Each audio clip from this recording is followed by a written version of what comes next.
Hello everyone, here I am live at my parents' house back where I grew up because we are currently watching my family dog for the weekend, and it got me thinking, how do we get here? I'm not talking about like here in the universe, I'm talking about how do we get here in the state of the country? How do we get to such turmoil and craziness and madness? And it doesn't even matter what political aisle you're on, just how do we get to become such narcissists in this world?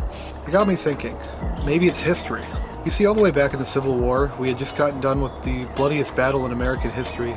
Brother against brother, North against South. And we started to rebuild. We went through the Industrial Revolution, innovation, technology, the Chicago World's Fair. All these wonderful things were coming out so rapidly, and we had to learn to adapt. And then something happened. See, in the 1920s, we went from being a very prosperous and economic society into one that was broke. The whole world, I mean, we went through what was literally called the Great Depression. And it got me thinking, maybe that's what's going on today, 100 years later. World War II, we suffered a lot of casualties overseas in Europe and the Pacific Theater. And because of all the trauma that people experienced overseas, they came home and started families, but they still had that trauma with them. Trauma that made these kids grow up into adults that also had trauma. So what was the solution that we came up with to help these families? Let's send those kids to war into a foreign land, places like Vietnam and Korea. And it had long-lasting effects, not only physical but mental. And as we all know, the outcome of that situation didn't turn out so well for the United States. And when people came home, they were brutally yelled at, be called baby killers. And so the younger generation, the generation of young adults at that time, came together and said, you know what, we're going to change things. We're going to go against what the government wants. So they did, and that formed the peace, love, and hippie era, full of psychoactive drugs, partying and drinking, and just anything they could do to go against the government. And then something happened in the 70s. Just when we were at the height of distrust in the government did two major things. Number one, we found out that the government started testing people psychoactively with the MK Ultra experiments. And then Watergate, the whole Nixon, I'm not a crook era, and people just distrust for everything in the government. And then we had people like Gerald Ford and people like Jimmy Carter. They weren't the greatest presidents. They weren't that true unifying leader that the people needed. And then a man came along, a shining star from Hollywood, came down and said, the worst thing you could ever hear is, I'm from the government and I'm here to help. And that was Ronald Reagan. So Reagan came along and kind of brought back those people into that wonderful atmosphere of patriotism and love for the country and the government. The 80s were a prosperous time for Hollywood. All these great Hollywood blockbuster films were coming out. Music was phenomenal. I almost exclusively listened to 1980s pop and rock.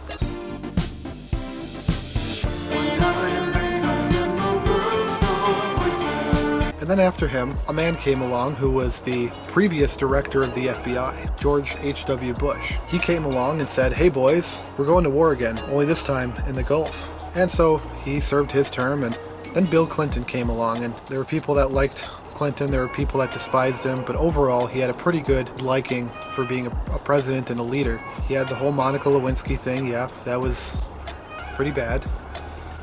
And he was ultimately impeached. And then the 2000 election kind of changed things. People had to choose between Al Gore and George Bush, and George Bush won. He did fine for the first little bit after 9/11, but later on, he just wasn't as liked as some of the other presidents. I remember growing up in the early 2000s, and there was early memes that people would send via email and videos making fun of his administration just because of how things turned out. But the 2008 election was different, because by 2008, social media started coming to the forefront, and it changed everything for the rest of time. Now, the 2008 election and beyond, I don't really have much to say about the presidents. They were loved, they were hated. Obama, Trump, whatever we got now. But social media really is the reason why we ended up here. We went from trust to distrust, to trust again, to distrust, to everything's crazy.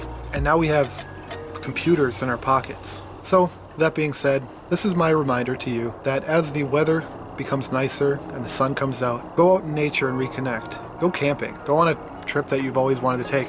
Use your sick time. Use your sick time at work. Damn it. We all have it, and we don't use it. But make sure to go outside. Enjoy the nice breath of fresh air. Even though it's a little cold today, I'm sure you can see my breath. Go outside. Get away from the cameras for a while. I know it's ironic, I have a camera in front of me. But go outside. Experience nature. Reconnect with the earth. Take your shoes and socks off and touch the ground with your bare feet. Just live as our ancestors did. I think it'll really help you in the long run. Thank you.